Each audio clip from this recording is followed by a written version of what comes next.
Right, my clock's took 12:01.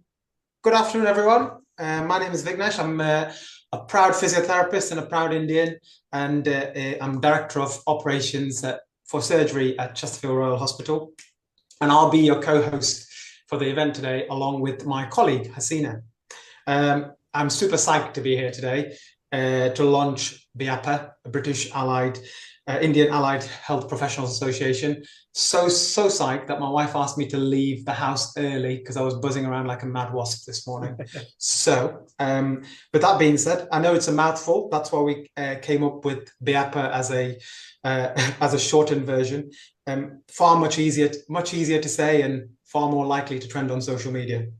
So but today is more than a name or a launch or a logo. For me, it's really, and for our group, it's really a beginning of something really powerful. For the first time, British Indian AHPs have our own space to connect, to grow, to develop, and to support each other, and celebrate everything that is good about us professionally and culturally within the NHS and beyond. It didn't happen overnight, and as with any good thing, it started on a conversation on WhatsApp, and it became a movement. And thanks to the passion of my founding committee, I'm incredibly proud to be standing here with them, shoulder to shoulder, with a brilliant group of colleagues from a variety of AHP professions to bring this vision of WhatsApp to life. And we're not alone, so we're so grateful to be joined today by representatives of professional bodies, NHS trusts, allies and supporters. And that the presence here today is a real sign that this matters just beyond one community, because when one group rises, we all rise. We're also deeply honoured to be launching BIAHPA as an associate body of BAPIO, an organisation whose decades of leadership and advocacy has opened so many doors for many of us through the years. And BAPIO has shown us what's possible when we stand together. And today we proudly walk in those footsteps. We also want to recognise our sister organisation, BINA, British Indian Nursing Association, who continue to inspire us with their energy, impact, and shared commitment to championing diverse voices across healthcare. So it's now my privilege to hand over to a leader who embodies that spirit to give the welcome address. So please join me in welcoming the President of BAPIO, Dr. Ramesh Mehta, a respected voice in UK healthcare, a fierce advocate for inclusion, a true friend of AHP professions, and of course, somebody that is born and brought up in Bedford, just like me. So I feel like I have a lot in common with him already. So over to you, Dr. Mehta.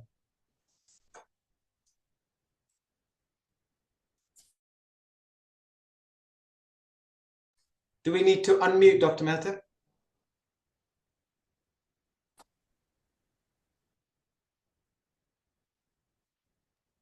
Can you hear me now? Yes, thank you, sir. Vignesh, thank you very much. That's a very kind introduction. And I must clarify, I'm not born in Bedford, although it seems I was born in Bedford because I've been here for so long. Thank you very much. May I start by formally welcoming Professor Rastrick, the Chief Allied Health Profession Officer for the NHS, as well as Dr. Shukla, the Chairperson for National Commission for AHP in Government of India. It is with great pride and joy that we gather here today to celebrate the launch of the British Indian Allied Healthcare Professionals Association. This is the newest arm's length body of British Association of Physicians of Indian origin. This milestone reflects not only our shared heritage, but also our collective dedication to excellence in healthcare. BAPIO was launched in 1996. This was to support doctors of Indian origin in response to concerns about discrimination and unequal treatment faced by overseas trained doctors. Over past 29 years, BAPIO has grown and keeps on growing, not only in strength, but influence. BAPIO has now 13 divisions covering all the parts of United Kingdom. It has 10 specialty forums. But most importantly, it has 5 arm's length bodies and the 6th being launched today. Very briefly, I just need to explain to you about the importance of arm's length bodies that BAPIO has. The first one was started 15 years ago, Medical Defense Shield. This was because our members were not getting the same equal treatment for issues of employment or conduct with the General Medical Council. The existing organization, in spite of various discussions, had several excuses to say why they can't help our members who were paying the same fees as the local doctors. So we had to think and start our own organization to support the issues raised from employment or the conduct. And this was called Medical Defense Shield.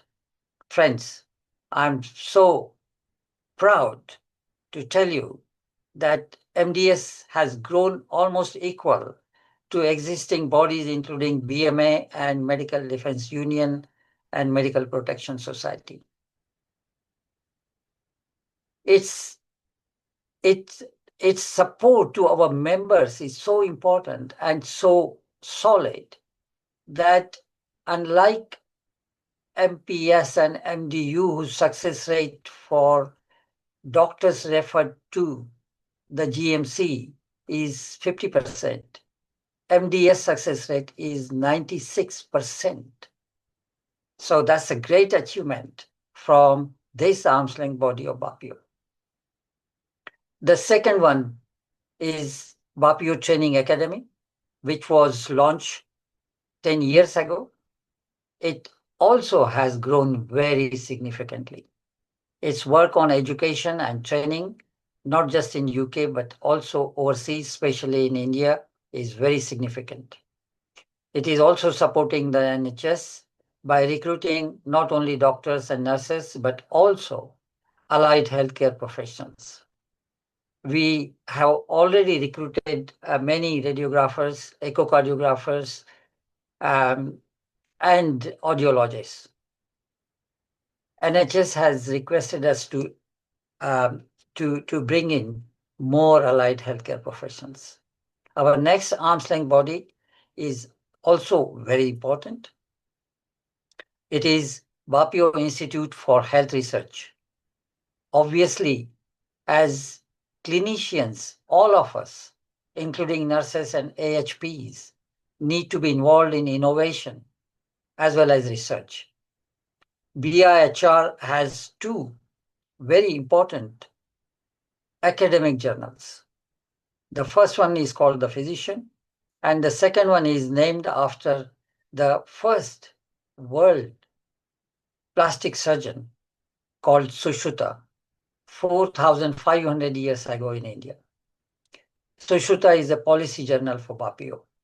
And I'm very happy to inform all AHP members that you will have full access not only to receive a copy, but also to publish as a priority members in all these journals. Our next arm's length body is called BAPIO Faculty of Leadership. And this is to support mentoring and leadership amongst our members. BINA, I think Vignesh has already mentioned about it. It was launched 5 years ago. There are 50,000 Indian nurses already working in the NHS, and that number is growing steadily. In 5 years, BINA has grown and also keeps on growing.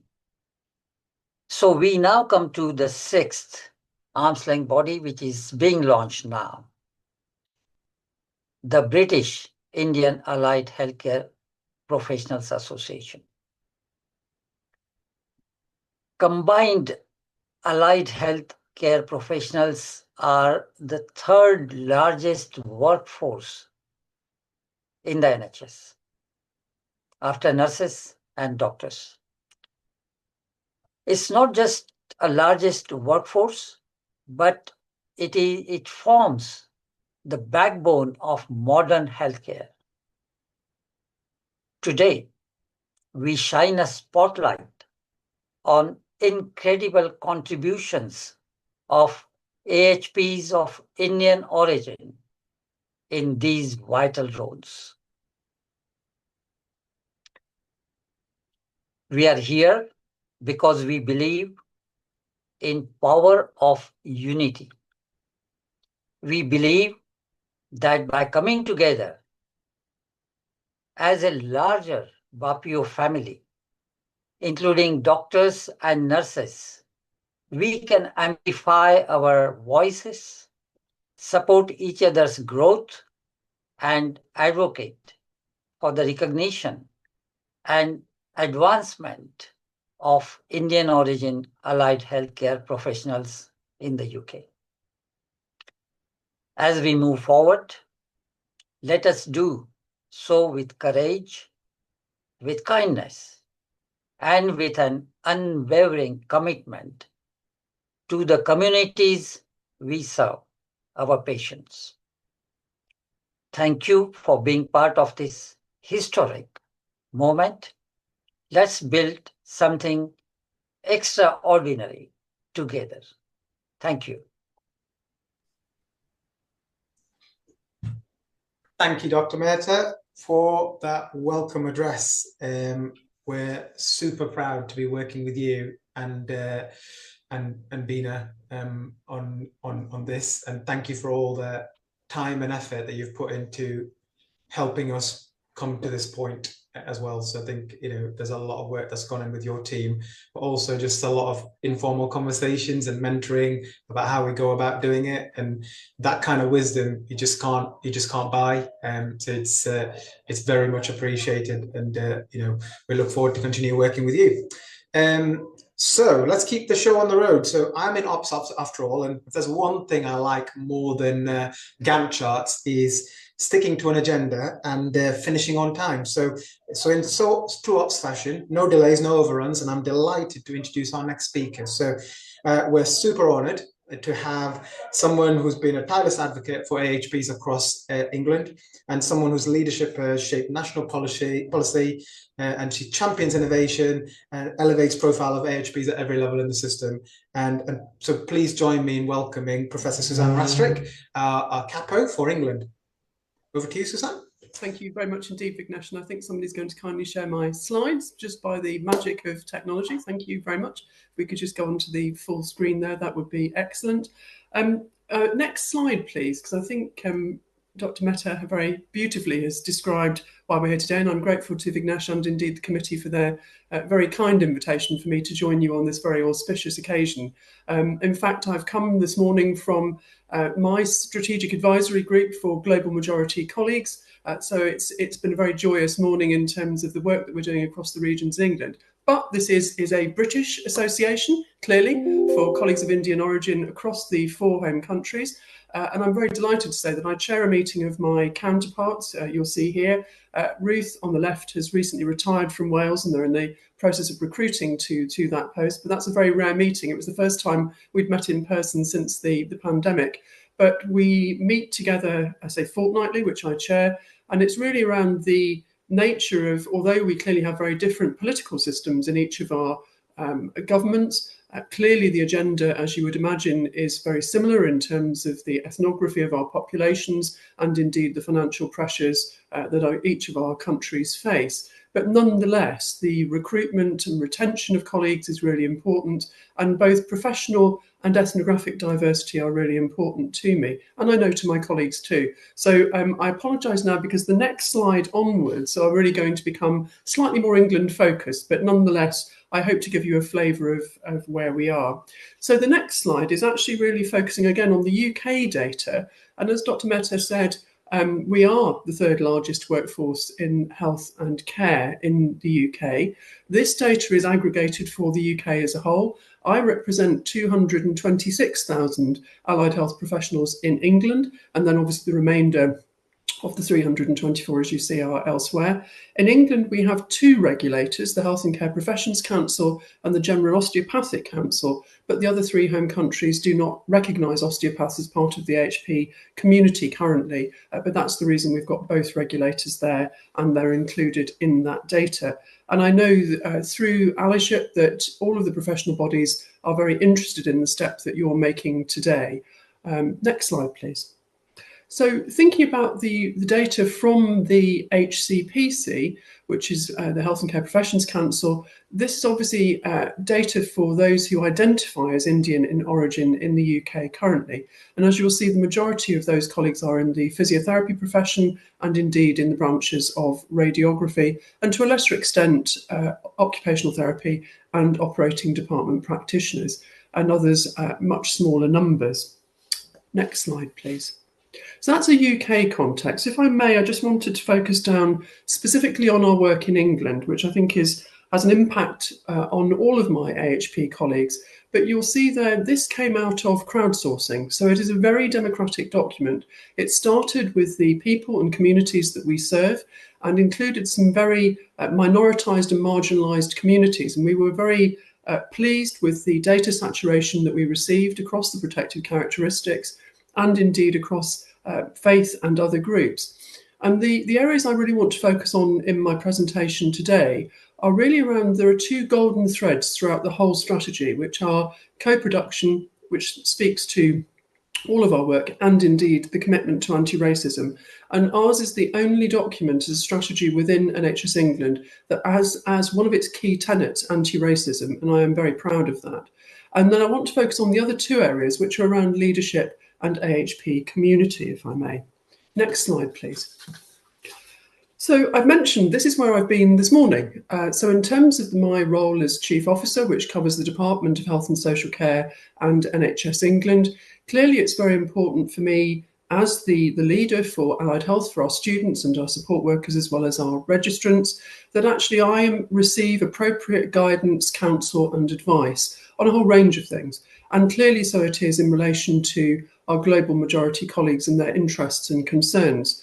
And we've had in place now for some years this group, which in fact met this morning for 2 hours. We meet every 3 months. And the group scrutinises new policy, existing programmes of work, and really are very wise in an intersectional sense, thinking about the way in which they practice and the impacts that they face as practitioners. And I'm very grateful to them for the work they're doing. And I think Alafia may be with us, and I might think Harry also, who were present this morning. And I'm very grateful to them. I'm actually visiting with Neil and colleagues in the Southwest tomorrow, and it's something I take a particular and personal interest in.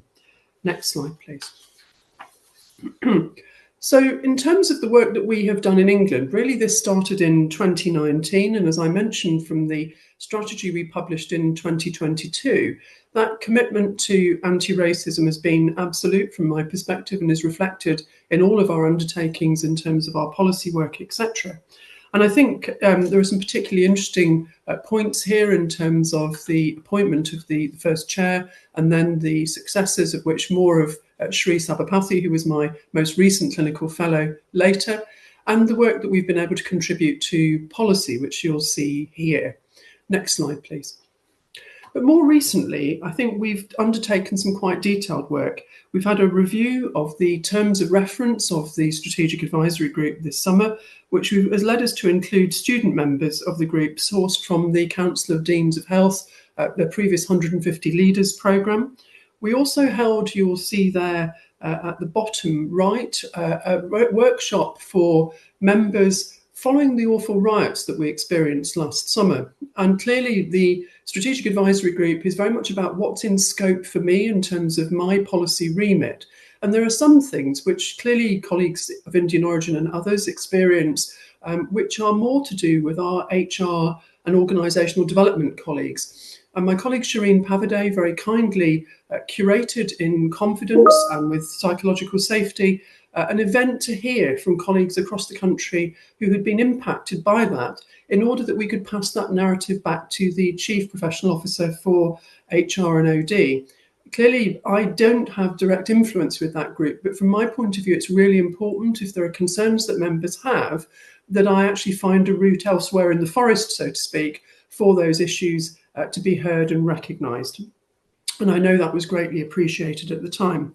As I mentioned, we also at the top right have student representation, and Kaival Patel joined the SAG as our first student representative, and he was at that time a student orthoptist, and he's now graduated and I gather now a member of the British Association, which is really excellent news.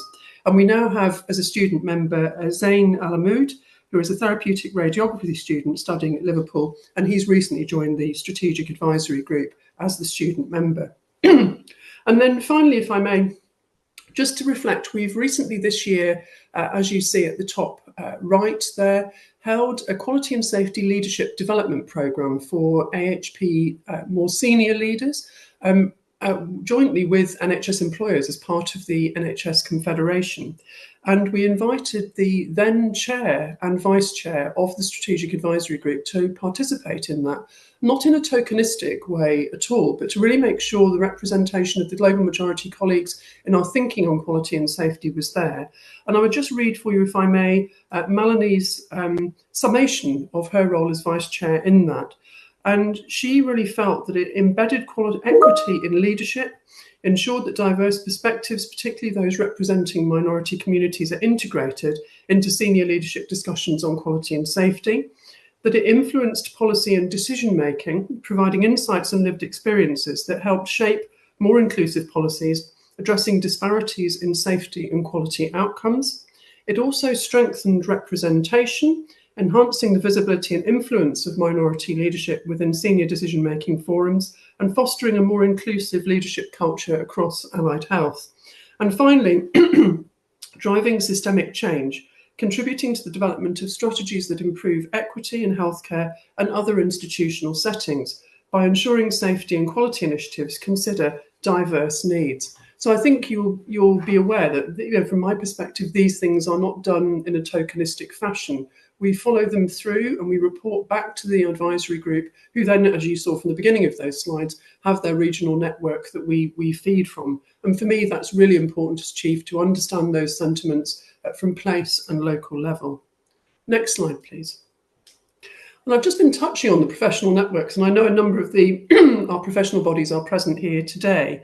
And the opportunity the British Indian AHP Association will also provide a forum for individuals to build confidence that can lead people gaining confidence in speaking up at forums outside of this space to address concerns locally and support innovation. And having established this network, its success will be dependent on your members to enable you to grow and mature. But also, one of the things we discussed at the Strategic Advisory Group this morning was the role of allies that they can have in really supporting and developing that mentorship, and they cannot be underestimated as you go forward also. And my next slide is really some work we launched on the 1st of September. So next slide, please, which is around the importance of allyship. And I'm really proud to bring this to you in support of your work. So, as I mentioned, one of the two principles of the core of AHPs deliver the current strategy in England is co-production. And this piece of work has been developed through co-production by my colleagues Gemma Collins and Claire Ambray, who were AHP Workforce Fellows in the Southwest region of England. And they've collaborated to bring together a library of diverse learning resources designed to enhance understanding of anti-racism and to guide colleagues in being effective allies to individuals from global majority backgrounds. This is freely available to access and share widely on the NHS Learning Hub, and you can access it via the QR code also. And just to say, this morning we agreed with our regional BAME Strategic Advisory Group colleagues that we will circulate this to the regional chairs, and then they will be circulating this more widely to be disseminated. Next slide, please. So to give more context in terms of where things are in England, and I appreciate for those colleagues in the rest of the UK who are on the call, that you will probably recognise many of the issues that are specific to this piece of work, which is the new 10-year health plan for England. You know, we are not, we are an island clearly, but of 4 countries which share similar issues. And the Westminster government set out 3 shifts, which you'll see here, which they felt were really very important before they went to the recent consultation, which has involved the public and other stakeholders. And as you see, it was this move from more to hospital to community, and that piece about neighbourhoods where many allied health professionals have such a contribution, embracing digital innovation and shifting from treatment to prevention, which I think we would all agree with. And there are a whole number of things there you see which are being then developed alongside this by the NHS in England to bring forward and underpin those desired shifts from the government. Next slide, please. So what we've done here is really look at the current strategy for England, which runs for, as you will appreciate, for another couple more years yet. And we actually mapped the government's missions, if you will. So this is the Westminster government, obviously not a UK-wide piece. But in terms of the current strategy for England, we've looked at the government's missions, which are economic growth, that we would be a clean energy superpower, taking back safety in the streets, building the NHS fit for the future, and breaking down barriers to opportunity, you know, that really widening participation. And we've looked at all the facets of the existing strategy, and you'll see there that they map very well to all of those areas. So, for example, in terms of social justice, we have a very strong piece in the strategy really around inequalities and social justice, and clearly that links to some of the sort of safety aspects in that, the missions of government. And again, you'll see there the 3 shifts that also underpin the strategy. Next slide, please. So I wanted to focus on one of those to start off with, and specifically the contribution of colleagues of Indian origin to some of these areas, and really celebrate those. So the Chief AHP Information Officer who reports to me in NHS England is Prabha Vijaykumar, who trained as an occupational therapist in India and is now working in our central team and has worked here for some years. And Prabha has really been charged with taking forward our digital agenda for allied health across the country. And until the 17th of September, she is leading work on a digital maturity assessment. I'm aware that this has taken place for other professions, but clearly allied health, sadly, on numbers of occasions, our larger professional groups have moved forward on this, but we sometimes are overlooked. And Prabha is doing a piece of work which is a response required from each organisation, so not every single one of us, but each of our organisations, hospital and otherwise, who employ us, to respond to that, to give us a really good, clear baseline of what we're undertaking at the moment. And something that I'm very, very proud that she's achieved is, you'll see the bottom right, the Digital Health Leadership Programme at Imperial in London. It was not inclusive, should we say, to those who had qualified as a practitioner elsewhere. And through Prabha's efforts and good offices, I'm very pleased to say that they're now in the final stages of approval to extend a higher level English language exemption to professionals registered with the Health and Care Professions Council and the General Osteopathic Council. And the changes are set to be arranged immediately across all Imperial programmes. And I have to say, I personally would want to congratulate Prabha for her work in bringing this about and making that change, which I have to say was actually quite discriminatory, because for medicine and nursing that was already in place. Next slide, please. So then, thinking about that treatment to prevention agenda, and again would like to pay tribute to my colleague Linda Hindle here for her leadership in the Office for Health Improvement and Disparities on this. And it is an area that we've made particular strides, and this is on a UK basis. So this has been done with the consent of my counterparts in the other home countries and their governments. And as you see there, we had a strategy which ran until 2024, which is on the top left of the screen. And that has now been replaced by that which is the green document, which was introduced in January this year. And the work on the right-hand side, again, is London-specific in the UK, in terms of the work published by the King's Fund and indeed by the Office for Health Improvement and Disparities to support us as allied health professionals, really thinking about our duties in relation to tackling health inequalities. And the new strategy has 5 goals: develop the skills and capability of our AHP workforce, promote evidence, innovation and improvement in public health, lead and influence the public health agenda, reduce health inequalities, which clearly is very important in this context, and improve sustainability. And I think for me, we've made particular strides in this in the just over 10 years that I've been in post. Next slide, please. I did mention that I would come to Shri again. So I have an annual fellowship, which is very competitive to be the clinical fellow to the Chief AHP Officer for England. Sadly, it's paused at the moment, given the organisational changes going on in the NHS. But when Shri applied, we had over 140 applicants for that post. And in fact, he is the third person of global majority population who has held the fellowship. So I think from my perspective, it's something that we pride ourselves on a great deal. And these are the pieces of work which Shri was involved with in his year, particularly, which were very seminal. One was the midpoint evaluation of our current strategy, which was presented to the programme board that holds me to account back in April. And the second was a piece around paramedic succession planning. We've introduced board level VSM chief paramedic roles, and clearly we are now thinking about how we look to the future to really bring forward other colleagues in that area. And Shri made a very seminal contribution in both of those areas, which was much appreciated. Next slide, please. Which actually brings me to Shri's wife, interestingly. Cynthia Shriksavan is a very eminent researcher at both the University of Exeter and the University of Oxford. And I offer her here in way of celebration in the context of the important contribution to research that colleagues of Indian origin make to the agenda. The thing on the right is we've recently in my office undertaken an eDelphi study around the AHP policy research priorities, and we will be launching that on AHPs Day on the 14th of October, which will really send very strong signals to our research community, Universities UK and NIHR, in terms of what are the key things that we really now need to be researching and paying attention to further the allied health agenda in a multi-professional sense. Next slide, please. And then as I'm coming towards the end, Vignesh will be delighted to know, because I will be on time, of the presentation. I just wanted to touch on the support that we are very proud that we've been able to offer to our internationally trained colleagues. We have a Step to Work programme which supports newly registered AHPs in transition into the workforce, including internationally trained colleagues.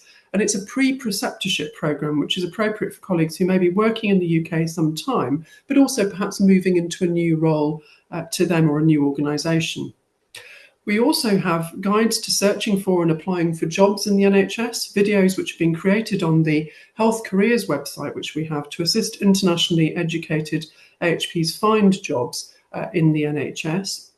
And then the third area is online transitions. It's a programme which is being developed currently, at the moment with therapeutic radiography being the first to go live this summer, and other professions will follow. And the resources will be in a series of modules to help internationally educated AHPs working in the NHS for the first time understand their role in this country and a new healthcare system to them. And then one area which I am particularly proud of is the Pastoral Care and Pastoral Care Quality Award. And the safe arrival, introduction and provision of support for people joining the NHS was our #1 priority for internationally educated AHPs. Based on feedback from those colleagues and trust in international recruitment leads, we know varying levels of pastoral care are provided across the NHS, and we know that enhanced pastoral care has a positive impact on recruitment and retention. And so the awards are in place to help standardise the quality and safety of the pastoral care that our internationally educated health colleagues have experience of and are extended to them. And it's also an opportunity for trusts to recognise their work in international recruitment and demonstrate their commitment to staff wellbeing, both to potential and existing employees. And I think in closing on this particular slide, we have active communities of practice on the NHS Futures platform, and also diaspora groups for other colleagues of global majority backgrounds. Next slide, please. And I think in summation, really, marking excellence in allied health. I, as in September last year, have been in post 10 years. I've now been in post 11. I could say, where has that gone? And I felt it was a moment to mark a distinction between the annual awards that I have each year on AHPs Day, and also between the honours, that as in the King's Annual Birthday and New Year honours. And this is really an award developed to acknowledge, reward and celebrate excellence, where there's been significant, outstanding and exceptional contribution by members of the AHP community. And as you see here, Krishna Gohil was one of the 10 first recipients of this award. And Krishna is a senior podiatrist and a lecturer in prescribing and programme lead for podiatry at the University of Northampton.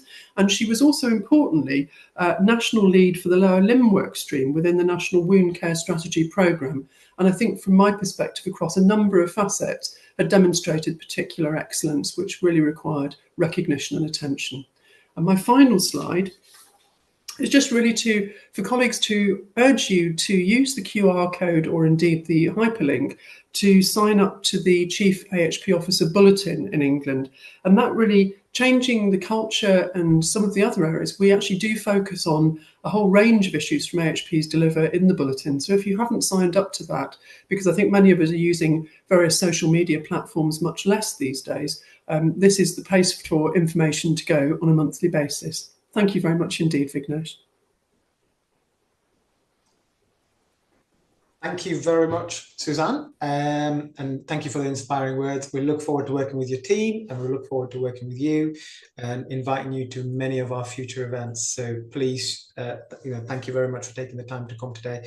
As you'll probably notice, we've launched our first poll, so hope people have their finger on the pulse. So I see 130 odd people on the call, so I'm hoping that you guys can take part in our pulse question whilst we introduce our next speaker. So next speaker, we're going international. We're going back to our roots, and our next guest joins us all the way from India and brings with her not only deep expertise but a global perspective on the future of AHPs. So she's a chairperson of the National Commission of AHPs under the Government of India, as Dr. Ramesh Mehta mentioned before, a key figure in shaping policy, regulation and professional development of AHPs across India. So please welcome Dr. Yagna Shukla to give her address. Thank you for being here. Thank you very much. Namaste and very good morning. Respected Dr. Ramesh Mehta, President of British Association of Physicians of Indian Origin, Professor Suzanne Rastrick, Chief Allied Health Profession Officer, Mr. Vignesh Murali, Mrs. Hasina Aziz, Shri Sabhapati, invited guests, ladies and gentlemen. It gives me immense pleasure of addressing this august gathering on the occasion of launching of British Indian Allied Health Professional Association. Heartiest congratulations and my best wishes to you all. The mission of British Indian Allied Health Profession Association, which is 6th arm-length body of BAPIO, is to support amplifying the voice and advocating for those having Indian background and is allied health professionals in the UK. In India, for allied and healthcare professionals, there is strongest and largest healthcare statutory regulatory body called NCAHP, that is National Commission for Allied and Healthcare Professionals. And I am fortunate to be the first chairman of the commission. The objective of this commission is to standardize the education and services rendered by the professionals scheduled under this Act. So far, we have 57 professions scheduled till date, and they are being divided into 10 broad categories. Under One Nation, One Curriculum, the Commission has released 10 curricula to be implemented from 2026 academic year. These curricula are of physiotherapy, applied psychology and behavioral health sciences, optometry, radiotherapy, medical radiology and imaging technologist, dialysis technologist, nutritionist and dietetics, health information management, anesthesia and operation theatre technologist, and physician associates. So for the first time in the history of India, this curriculum will be implemented and that is to be adopted all over India. So it is going to be like a history will be created. 3 more curricula are going to be released soon. That is of occupational therapy, medical laboratory scientist, and trauma and burn care. So all these curricula are prepared as per the global standards and competency based. And under this act, physiotherapists and occupational therapists are allowed to practice independently. The new curriculum will ease global migration. Indian allied and healthcare professionals are migrated and settled all over the world. And majority, they are in UK, USA, Canada, Arab countries, and Australia. Many of my students, they are settled in UK. And soon we are going to release regulations which will allow allied and healthcare professionals to register. And there will be regulations for minimum standards required to start allied and healthcare program. I know Dr. Keshwan and his team is working hard for Indian origin allied and healthcare professionals settled in UK. My best wishes to you all. Thank you very much for giving me this honor today. Thank you. Amazing. Thank you so much, Dr. Shukla, for being here. And it's amazing to hear about all of the changes that are happening back in India. And we look forward to working with you and collaborating as much as we can around AHPs, because we're stronger together. So absolutely look forward to working with you on that. And I'm sure Suzanne would have taken some snippets out of that and will want to be in touch with you about some bits there. So that's brilliant. So as you know, hopefully people still have their finger on the pulse. A second poll has just been launched. Tanvi's been absolutely on fire on the pulse questions today. So Tanvi, thank you very much from the BAPIO admin team for doing that. So whilst we we can't let everybody go without you guys finding out a bit more about us, a bit more about BIAHPA and what we intend to do. So I'm going to hand over to my wonderful co-host, Hasina, who's going to now take over from me and see you through to the finish. Hasina, over to you. Thank you, Vignesh, for the warm welcome and also to making a great start to the launch. Good afternoon, colleagues. I'm Hasina. I am a podiatrist, clinical lead podiatrist in the Midlands, and I'm the Vice Chair of BIAHPA. A little bit about me. I am South African, born to Indian parents of ethnic origin. Both my parents are first generation Indians, and obviously my grandparents moved to South Africa when they were quite young. I'm truly humbled and honored to be a part of the BIAHPA family. I think Vignesh had mentioned it. It's quite a big step, and I feel truly privileged and honored. Today, I'm going to very briefly go through BIAHPA's mission, our purpose, values, and objectives. This is going to shape where we go and what we do. So our mission, as allied health professionals in the UK, your voice matters. So we are building a community where all AHPs can thrive while proudly uplifting and championing those from an Indian background. Together, we grow stronger through support, development, and a shared purpose. Our purpose, we exist to support and uplift all allied health professionals in the UK while proudly centering the unique experiences of those from an Indian background. We recognise the barriers some or many will still face, and we're here to break them down. Through culturally aware guidance, tailored career development, and a powerful professional network, we're hoping to build a community where you don't just grow, you belong, you lead, and you can thrive. So we all know as AHPs, we like an acronym, don't we? So when we come on to our values, we have the acronym EMBRACE. So I'll just very briefly go through that. EMBRACE, the E is for empowerment. So we're helping AHPs of Indian origin to grow, lead, and succeed in their careers.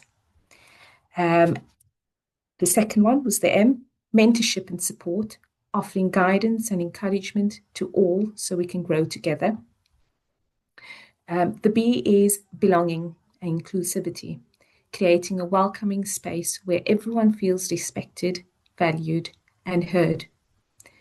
Integrity, responsibility, and integrity. We need to be sure that we're being honest, fair, and ethical in everything we do. Advocacy, standing up for the rights, recognition, and well-being of AHPs in the UK. Collaboration, working with our partners, healthcare, health services, universities, charities, and others to make a bigger positive impact. And then the last E is for excellence, is aiming for the best in patient care, learning, and leadership. So those are our values. What's next? Our objectives. So we aim to work with other dysphoria and professional groups to better support the communities we serve. By coming together across cultures, we can make a bigger difference, impact while staying focused on empowering AHPs. We have come up with some goals, some short-term and long-term goals. I will very briefly go through some of our short-term goals. We're here to explore in the next few months, up to 12 months, to explore and look at membership to our association, targeted training and workshops. We're hoping that our first event will take place in October and details will be followed and shared in due course. Mentorship and pastoral support, which we have recognized is very important and vital. Understanding the data, talent development, and, we spoke about this on various meetings. We're hoping to have an annual conference as well to celebrate how far we've come. So as a community, as a team, our call to action. If you're an allied health professional in the UK, especially those from an Indian background, this space is for you. We're here to help you thrive, be heard, and feel part of a community that supports your journey through advocacy, growth, and belonging. At this point, I'd also like to add that, yes, I have said especially those from an Indian background, but in Professor Rastrick's presentation, there's mention of support, allyship, mentoring, and that can't be done alone. So this is, like I said, all AHPs in the UK. So join BIAHPA and be a part of a growing movement that empowers, connects, and champions AHPs across the UK, whilst using this platform to support and empower those of an Indian background. Together, let's build a stronger voice, support each other's growth, and shape a more inclusive future in healthcare. So without further ado, it now gives me great pleasure to hand over to Dr. Mehta, who will now officially inaugurate the British Indian Allied Health Professions Association.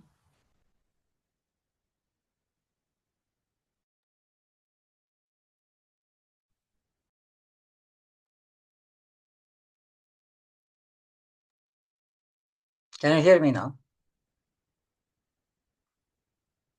Hasina, thank you very much. Well done. I like your embrace. Well done. Very good. May I take this opportunity to compliment Suzanne? Suzanne, it's a privilege for us that you joined us today.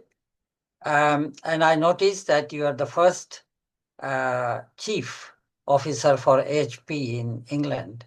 I think is what the work you've been doing is absolutely amazing. You mentioned about anti-racist policy that you have started and following. Your commitment to this is highly appreciated. I noticed in your presentation that you have developed the AHP's policy for England, and I'm sure it is also carried out for rest of the UK. That shows your amazing leadership. So grateful thanks to you for joining us. I also would like to invite you for BAPIO's annual conference, which is going to be end of November, 28, 29, 30. It's a major conference in the UK for healthcare professionals. And our new AHP arm's length body would be a very important part of it. We will officially send you proper invitation to join us at the annual conference. Can I also thank Dr. Shukla all the way from India and the amazing work that is being done in India with Indian population of 1.4 billion. It's unbelievable how much work needs to be done there. But as BAPIO is doing through BAPIO Training Academy, collaborations in supporting Indian healthcare workers, at the same time, Suzanne, we are also supporting the recruitment, as I said in my presentation, of allied healthcare professionals to work at least for a short time in UK and then go back with their specially acquired experience in UK. So with all that, now it is time to say how BAPIO will be supporting AHPs. So friends in AHP and also the executive committee, which is, I met the executive committee last week. You got very, very strong personalities and committed people there. So welcome you all. BAPIO platform is there for you to use. BAPIO influence, BAPIO will continue to support you in all your activities, which also includes research. And Suzanne had given special stress on research and innovation amongst AHPs. So finally, let me declare, here is to the future of British Indian Allied Health Professionals Association. May it thrive, inspire, and make a lasting impact. Congratulations to all of you. Thank you very much. Thank you, Dr. Mehta. So as we come to a close of this very significant and memorable occasion, on behalf of the founding committee, a heartfelt thank you to our guest speakers for helping us mark this moment with such inspiration and purpose. We would also like to thank each and every one of you present here today for being here. Your presence has truly made this launch memorable. Thank you.